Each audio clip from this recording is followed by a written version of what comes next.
నమస్తే.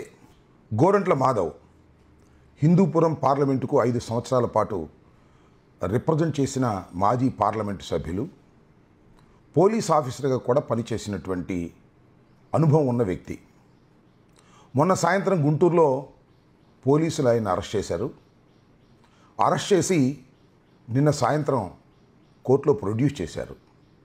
ఆయనతో పాటు మరొక 5 నిందితులను కూడా. మాధవ్ని కోర్టు దగ్గర హాజరుపరచడానికి తీసుకొచ్చిన తర్వాత మరి ఎక్కడి నుంచి ఏం ఆదేశాలు వచ్చాయో తెలియదు, కానీ మళ్ళీ అక్కడి నుంచి ఎస్పీ ఆఫీస్కు తీసుకెళ్ళడానికి ప్రయత్నం చేశారు. కానీ మాధవ్ దాన్ని తిరస్కరించాడు. కోర్టు దగ్గరికి తీసుకొచ్చి హాజరు పెట్టుకోకుండా మీరు ఎందుకు నన్ను వెనక్కు తీసుకువెళ్ళే ప్రయత్నం చేస్తున్నారు? ఎస్పీ గారు మాట్లాడాలనుకుంటే ఆయన్నే రమ్మనండి ఇక్కడికి, అంతే తప్ప నేను ఎందుకు రావాలి? కోర్టులో ప్రొడ్యూస్ చేయాల్సిన సమయం ఆసన్నమైంది అని ఆయన అక్కడే భీష్మించడంతో తప్పనిసరి మళ్ళా కోర్టులో హాజరుపరిచారు. అందరికీ స్థానిక కోర్టు సుదీర్ఘమైన విచారణ జరిగిన తర్వాత 14 రోజుల పాటు రిమాండ్ విధిస్తూ ఆర్డర్ పాస్ చేశారు రాత్రి. ఈ నేపథ్యం ఏంటి? అసలు గోరంట్ల మాధవ్ని అంత హడావుడిగా అరెస్ట్ చేయాల్సిన అవసరమే ఉంది? కోర్టులో ప్రొడ్యూస్ చేసి జైలుకు పంపవలసినటువంటి పరిస్థితి ఎందుకు ఏర్పడింది? చాలా కాలం నుంచి ఎదురు చూస్తున్నారు.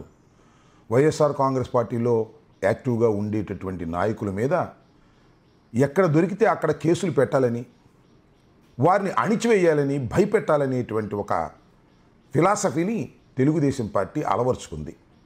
దానికోసం పోలీసు యంత్రాంగాన్ని విచ్చలవిడిగా చట్ట వ్యతిరేకంగా వాడుకునేటటువంటి ప్రయత్నం చేస్తుంది. దానిలో భాగంగానే గోరంట్ల మాధవ్ని మొన్న ఇక్కడ అరెస్ట్ చేశారు. వారు చెప్పే ఆరోపణ ఏమిటి అంటే, గోరంట్ల మాధవ్ చేబ్రోలు కిరణ్ అనే వ్యక్తి ఎవరైతే సోషల్ మీడియాలో భారతి గారి మీద అసభ్యకరమైన వ్యాఖ్యలు చేశారో అతన్ని గుంటూరు ఎస్పీ ఆఫీస్కు తీసుకొస్తుంటే మధ్యలో అడ్డగించాడని, అతని మీద దాడి చేయడానికి ప్రయత్నం చేశాడని, పోలీసు వారితో ఘర్షణ పడి వ్యాన్లను డిస్టర్బ్ చేశాడని, డ్యామేజ్ చేశాడని ఆరోపిస్తూ ఒక సెక్షన్ కాదు, సుమారుగా 11-12 సెక్షన్స్, ఎట్టి పరిస్థితుల్లోనూ మెజిస్ట్రేట్ బెయిల్ ఇవ్వడానికి వీలైనటువంటి కఠినమైన సెక్షన్స్ అన్నీ కూడా దానిలో పొందుపరిచి నిన్న సాయంత్రం కోర్టులో ప్రొడ్యూస్ చేశారు. ఇది జరిగిన విషయం. ఈ ప్రొడ్యూస్ చేసే ముందు ఎప్పుడైతే అరెస్ట్ చేశారో అప్పటి నుంచి ప్రొడ్యూస్ చేసేంత వరకు జరిగినటువంటి పరిణామాలు చాలా ఆసక్తికరంగా ఉన్నాయి. అదేమిటంటే, అరెస్ట్ చేశారు ముందు, ఆ తర్వాత నగరంపాలెం పోలీస్ స్టేషన్కి తీసుకువెళ్ళారు. సరే, నగరంపాలెం పోలీస్ స్టేషన్కి తీసుకువెళ్తే బహుశా ఈ రాత్రి అట్టుపెట్టి రేపు ప్రొడ్యూస్ చేస్తారులే అని అనుకున్నాం. నేను లేళ్ల అప్పిరెడ్డి గారు ఇద్దరం వెళ్ళి, ఇంకా కొంతమంది న్యాయవాదులను కలిసి వెళ్ళి ఆయన్ని యోగక్షేమాలు తెలుసుకుందామని ప్రయత్నం చేశాం. పోలీసు వారు మమ్మల్ని అలౌ చేయలేదు. అలౌ చేయకపోగా మాకు అక్కడికి వెళ్ళిన తర్వాత తెలిసినటువంటి విషయం ఏమిటంటే, అది కూడా మీడియా మిత్రులే చెప్పినటువంటిది, వెనుక నుంచి వెనక్కి తీసుకువెళ్ళిపోయారు అని. కొద్దిగా ఆందోళన చెందాం. ఎందుకు తీసుకువెళ్ళారు, ఎక్కడికి తీసుకువెళ్తున్నారు, ఏం చేయబోతున్నారు అనే ఆందోళన సహజంగానే ఎవరికైనా కలుగుతూ ఉంటుంది. ఆ తర్వాత రాత్రి దాకా వెయిట్ చేసి ఎస్పీ గారితో మాట్లాడితే ఎస్పీ గారు ఏమన్నారంటే, నల్లపాడు పోలీస్ స్టేషన్కి తీసుకువెళ్ళాము, అది రాత్రిపూట బస్ చేయడానికి సురక్షితమైనటువంటి ప్రాంతం అని భావించి తీసుకువెళ్ళామని చెప్పారు. సరేలే అనుకున్నాం. పొద్దున్నే వెళ్ళి ఆయన్ని పరామర్శించి అసలు ఆయన రాత్రి ఫుడ్ తిన్నారా లేదా, ఆయన ఏమైనా ఇబ్బంది పెట్టారా, ఏమైనా మెడిసిన్స్ ఏమైనా కావాలా అని అడుగుదామని నేను ప్రత్యేకంగా వెళ్ళాను. అక్కడ కూడా నన్ను అలౌ చేయలేదు. సరేలేమని వెనక్కి తిరిగి వచ్చాం. ఎస్పీ గారితో మాట్లాడితే నగరంపాలెం పోలీస్ స్టేషన్కి తీసుకొస్తామని, అక్కడ ఆయనతో మీరు మాట్లాడవచ్చునని మాట చెప్పారు. సరే, తిరిగి వచ్చాం. సరే, నగరంపాలెం పోలీస్ స్టేషన్కి తీసుకురాలేదు, కానీ ఒక ఆసక్తికరమైన విషయం జరిగిందనేది మీ దృష్టికి తీసుకురావాలి, ప్రపంచం దృష్టికి తీసుకురావాలి, సమాజం దృష్టికి తీసుకురావాలని నేను అనుకుంటున్నాను. అదేమిటంటే, గోరంట్ల మాధవ్ 5 సంవత్సరాల పాటు పార్లమెంటు సభ్యుడిగా పనిచేశాడు. భారతదేశంలో అత్యున్నతమైనటువంటి శాసన నిర్ణయాలు చేసేటటువంటి సభ, దానికి 5 సంవత్సరాలు రిప్రజెంట్ చేసినటువంటి మాధవ్ని కోర్టులో ప్రొడ్యూస్ చేసే ముందు మీడియా ముందు ప్రొడ్యూస్ చేసి మీడియాతో ఎస్పీ గారు మాట్లాడాలని అనుకున్నారు. సరే, ఎందుకు అనుకున్నారో నాకు తెలియదు. ఇది చాలా దుష్ట సాంప్రదాయం.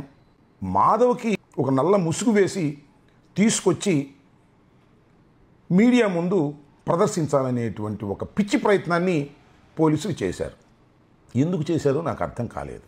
ఎందుకంటే భారతదేశంలోని అత్యున్నతమైన శాసనసభకు 5 సంవత్సరాలు రిప్రజెంట్ చేసినటువంటి గోరంట్ల మాధవ్ మీద ఆ విధంగా ఎందుకు కక్ష సాధించాలని పోలీస్ డిపార్ట్మెంట్ అనుకున్నది? ఎందుకు ఆయన్ని అవమానపరచాలని అనుకున్నది? ఆయన్నే కాదు, వైఎస్ఆర్ కాంగ్రెస్ పార్టీని కూడా అవమానించాలని అనుకున్నది. ఈ ప్రశ్నకు సమాధానం ఏమిటి? ఈ ప్రశ్నకు సమాధానం ఒక్కటే. ఎంటైర్ పోలీస్ డిపార్ట్మెంట్ పొలిటికల్ ఏజెండాతో నడపడానికి లోకేష్, చంద్రబాబు నిర్ణయించుకున్నారు. వారి సలహా మేరకు, వారి సూచనల మేరకే మాధవ్ మీద ముఖానికి ముసుగు గప్పి ఒక దొంగల్లాగాను, ఒక హ్యాబిచువల్ అఫెండర్స్ లాగాను మీడియా ముందు ప్రొడ్యూస్ చేయాలి, కించపరచాలనేటువంటి ప్రయత్నం చేశారు. మాధవ్ పోలీస్ ఆఫీసర్, అంతేకాదు 5 సంవత్సరాలు పార్లమెంటు సభ్యుడిగా పనిచేశాడు. వైఎస్ఆర్ కాంగ్రెస్ పార్టీలో ప్రముఖ లీడర్, బీసీ నాయకుడు, ధైర్యవంతుడు. అడ్డం తిరిగాడు. ఏమనుకుంటున్నారు మీరు? నేను 5 సంవత్సరాలు పార్లమెంటు సభ్యుడిగా పనిచేశాను, నన్ను ముసుగేసి మీడియా ముందుకు తీసుకొస్తారా? తమాషా అనుకుంటున్నారా అని గర్జించాడు. అందరితో వెనక్కి తగ్గారు. చూశారు కదా మీరు ఎస్పీ గారు ప్రెస్ మీట్లో, మొత్తం 6 ముద్దాయిలు అయితే 5 కనపడతారు. 6 ఆయన కనపడ్డు. ఆయనే గోరంట్ల మాధవ్. ఈ 5 ముసుగేసి తీసుకొచ్చి ప్రవేశపెట్టారు. What is this? ఏమిటి అన్యాయం అని అడుగుతా ఉన్నా. వాళ్ళు వైఎస్ఆర్ కాంగ్రెస్ పార్టీ కార్యకర్తలు. వాళ్ళు నేరం చేశారని మీరు ఆరోపిస్తున్నారు. ఆ నేరం రుజువు కాలేదు. కేవలం వాళ్ళు నేరారోపణ చేయబడిన వ్యక్తులే కానీ నేరస్తులు కాదు. ఎందుకు ఈ విధంగా మీరు కించపరచాలని ప్రయత్నం చేస్తున్నారో నాకు అర్థం కావటం లేదు. ఇది దుర్మార్గం. పోలీసులు ఈ విధంగా వ్యవహరించడం తప్పు. ఎవరిని ప్లీజ్ చేయాలని మీరు ఇలా చేస్తున్నారో సమాజానికి అర్థం కాకుండా ఉండదని కూడా ఈ సందర్భంగా మనవి చేస్తున్నా. ఇదే కాదు, చేబోల్ కిరణ్ అతన్ని ప్రొడ్యూస్ చేశాడు. అతను చాలా దారుణంగా తిట్టాడు, చాలా దారుణంగా మాట్లాడాడు.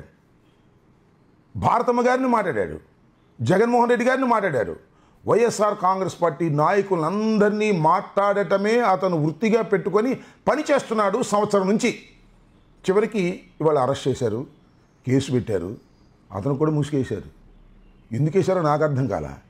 శిక్షించదలుచుకున్న వాళ్ళు కోర్టులో గట్టిగా శిక్షించే కార్యక్రమాలు చేయాలి, సెక్షన్స్ గట్టిగా వేయాలి, ఆర్గ్యుమెంట్స్ బాగా చెప్పాలి తప్ప ముసుగేసే సంస్కృతి ఏమిటి అని అడుగుతా ఉన్నా. అతను తెలుగుదేశం నాయకుడే కదా, ఐటీడీపీ కార్యకర్తే కదా, అందరితో దిగిన ఫోటోలు ఉన్నాయి కదా, మీరు కూడా యాక్సెప్ట్ చేశారు కదా. కానీ ఎందుకు అతనికి ముసుగేశారు? గోరంట్ల మాధవ్కు ముసుగేయాలనుకుంటున్నారు అంటే పొలిటికల్గా ఉన్నటువంటి వ్యక్తుల్ని ముసుగులు వేసి కించపరచాలని మీరు అనుకుంటున్నారు. సరే, అతనంటే చిన్నవాడు కాబట్టి మీరు ముసుగేసినా ముసుగు తీసినా అతను పెద్ద నాయకుడు కాదు. మరి గోరంట్ల మాధవ్కు ముసుగేసి ప్రవేశపెట్టాలనేటువంటి ఒక నీచమైన ఆలోచన పోలీసు వారికి కలగటానికి కారణం రాజకీయ ఒత్తిడి కాదా నేను అడుగుతా ఉన్నా. దీనికి సమాధానం చెప్పవలసినటువంటి బాధ్యత పోలీసు యంత్రాంగం మీద ఉంది అని నేను అంటున్నా. ఎందుకంటే ఇది పైనుంచి వచ్చిన ఆదేశాలే తప్ప పాపం లోకల్గా ఉన్న పోలీసులు చేశారని నేను అనుకోను. పోలీసు వారు పాపం ఎంత ఇబ్బంది పడుతున్నారో నాకు తెలుసు. ఎందుకంటే పైనుంచేమో ఒత్తిడి, కిందేమో రాజకీయ నాయకులు. మాధవ్ పార్లమెంట్ సభ్యుడు. మాధవ్ని కించపరచాలని, మాధవ్ని ఇబ్బంది పెట్టాలని రకరకాల ప్రయత్నాలు మీరు చేస్తున్నారే. ఎంత దుర్మార్గం అండి ఇది! ఇంతటితో అయిపోతుందా? కాలం గిరును తిరిగి రాదా అనే విషయాన్ని కూడా కాస్త మానవత్వం ఉన్నటువంటి పోలీసు అధికారులు ఆలోచించవలసినటువంటి అవసరం ఉందని కూడా ఈ సందర్భంగా నేను చెప్పదలుచుకున్నాను. కాబట్టి టోటల్గా చెప్పదలుచుకున్నది ఏంటంటే, గోరంట్ల మాధవ్ని ఏ విధంగా అయినా సరే అరెస్ట్ చేయాలని చాలా కాలం నుంచి ఎదురు చూస్తున్నటువంటి ప్రభుత్వానికి ఈ వంక దొరికితే ఈ వంకతో ఆయన్ని అరెస్ట్ చేసి వేధించే కార్యక్రమాలు చేస్తున్నది. ఒక్కటి గుర్తుపెట్టుకోండి, మీరు ఎన్ని అరెస్టులు చేసినా, ఎంతమందిని లోపల వేసినా భయపడతారని మీరు అనుకుంటున్నారు. భయపడరు, రాటు తేలుతారు, ధైర్యంగా ముందుకు వస్తారు. ఎవరో ఒకళ్ళు ఇద్దరు భయపడి పారిపోతే పారిపోవచ్చేమో, కానీ మొత్తం టోటల్గా వైఎస్ఆర్ కాంగ్రెస్ పార్టీ నాయకులు కానీ, క్యాడర్ కానీ ఛాలెంజింగ్గా తీసుకొని ముందుకు సాగేటటువంటి ప్రయత్నమే జరుగుతుంది తప్ప మీరు ఎంత నొక్కాలనుకుంటే అంత స్పీడ్గా పైకి లేస్తాం. చూశారు కదా ఈ 11 మాసాలలో ఏ విధమైన పరిస్థితులు ఏర్పడ్డాయో, వైఎస్ఆర్ కాంగ్రెస్ పార్టీ ఏ విధంగా ముందుకు దూసుకుపోతుందో, తెలుగుదేశం పార్టీ కానీ కూటమి కానీ ఎంత అల్లరి పాలవుతుందో ఇప్పటికైనా గ్రహించండి, రాజకీయంగా ఎదుర్కోండి. పోలీసు వ్యవస్థని అడ్డం పెట్టుకొని మమ్మల్ని ఎదుర్కోవాలనుకునే ఒక వ్యర్థ ప్రయత్నం మీరు మానుకుంటే మంచిది, మానుకోకపోతే అది మీ కర్మ అని ఈ సందర్భంగా హెచ్చరికగా తెలియచేస్తున్నాను. అర్థం చేసుకోమని కోరుతున్నాను. ధన్యవాదాలు.